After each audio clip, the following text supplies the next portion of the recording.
Well. Guess what's 2 days away? Week 1 of the college football season. We had week 0 last week, right? Kind of like an appetizer. Just a few games.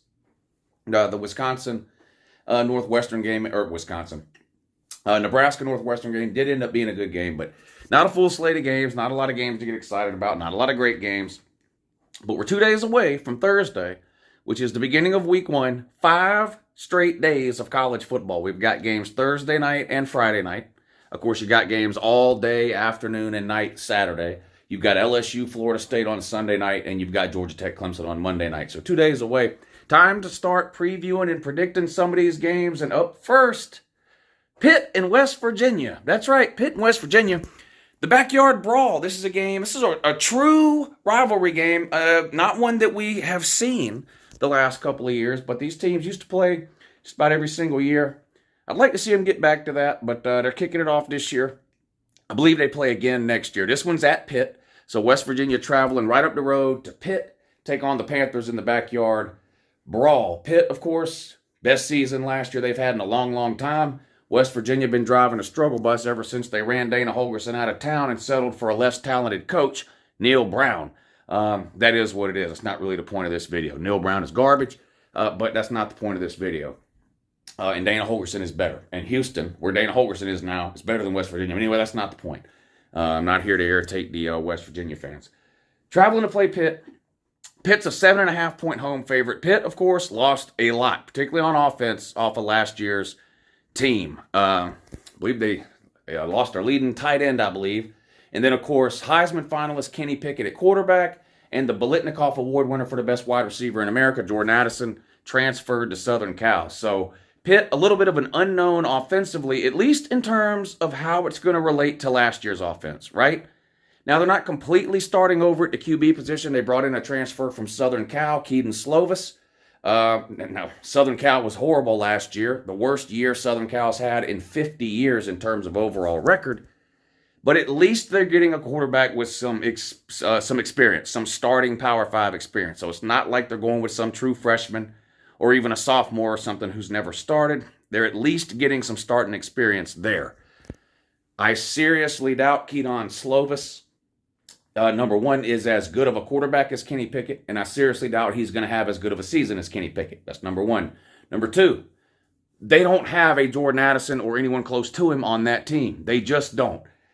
I don't see any way possible Pitt's going to have an offense as good this year as they had last year. I just don't see it. I think Pitt is going to have to rely a lot more on the ground game in 22 than they did in 21, and on that defense, which does have some returning talent. Now, on to West Virginia. Like I said, they've been circling the drain ever since they hired Neil Brown. They do bring in JT Daniels, a former 5-star quarterback, ironically enough, started his career as the starter at Southern Cal. Got injured, and guess who took his job? Keaton Slovis. So you've got sort of a Southern Cal quarterback versus Southern Cal quarterback matchup in a non-conference game between the ACC and the Big Ten, Pitt and West, or ACC and Big 12, with West Virginia traveling to Pitt. JT Daniels versus Keaton Slovis. We all know what happened with JT Daniels at Georgia. I'm not going to get into all that. I think JT Daniels is a really, really good quarterback. My concern, if I'm a West Virginia fan, which clearly I'm not, is his mobility, or lack thereof, combined with the fact that he's just very injury prone. As much as I love JT Daniels and as much talent and ability as I know that he has, there's just no denying he's injury prone. You know, he had the issues at Southern Cal. He comes to Georgia, wasn't healthy enough to play his first year. His first year at Georgia was 2020. He got hurt at the end of the 2018 season at Southern Cal. Had to sit out all of 2019. Transferred to Georgia in 2020. Wasn't healthy enough to play at Georgia till like week 6 or 7, whatever it was. Got the start. Didn't lose a game the rest of the year. Great. 2021 rolls around. He got the start against Clemson last year for Georgia. Was hurt in that game, or actually was hurt in practice leading up to that game. We didn't know it at the time.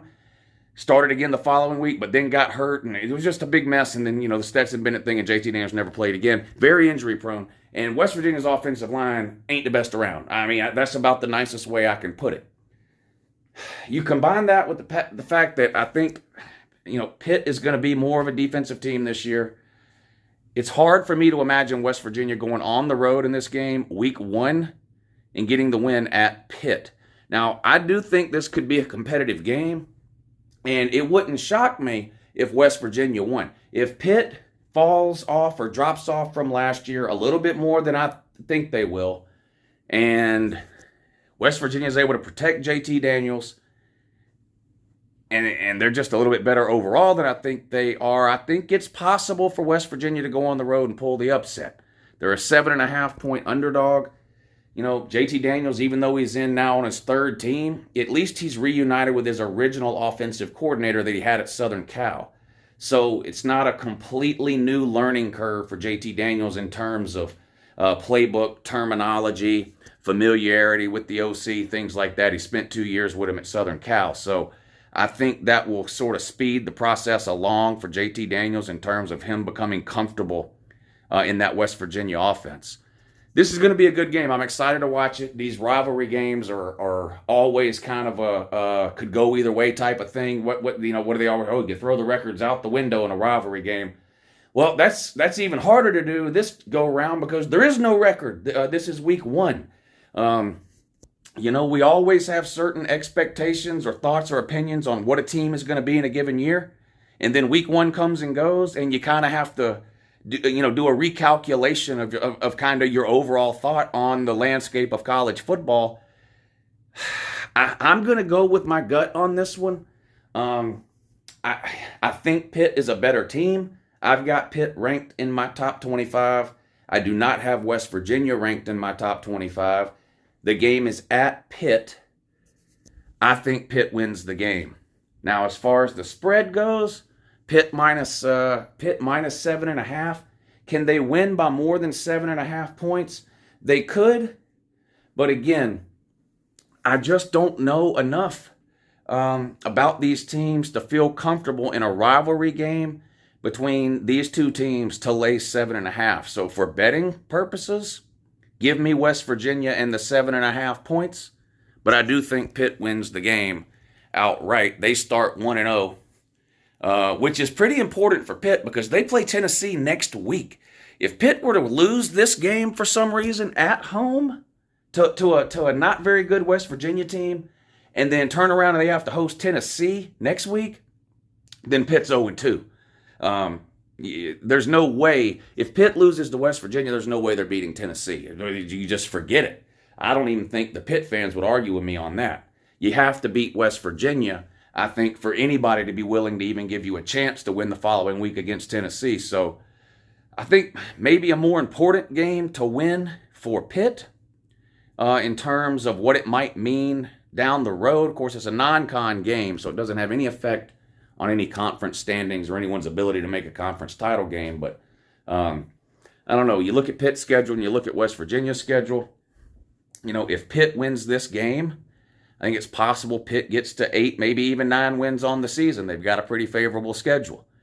If West Virginia loses this game, they may struggle to make a bowl game. Oklahoma, Oklahoma State, Baylor, Texas, all probably teams that if West Virginia loses this game, they're probably also going to lose those games. So kind of an important game for both teams, but I'm just hoping for a good game. I think this will be a good one. I don't hate Pitt or West Virginia. I don't love Pitt or West Virginia. I've got really no direct connection or ties to either one of those teams. So I'm trying to give you my honest, objective analysis on the game here. Rivalry game, 7.5 point spread, little too much for me. I'll take West Virginia in the points, but I do think Pitt wins the game outright. Pitt starts 1-0. West Virginia starts 0-1. Well on their way to a 5-7 season. Maybe this will be the year West Virginia quits circling the drain and someone finally flushes that turd down the toilet.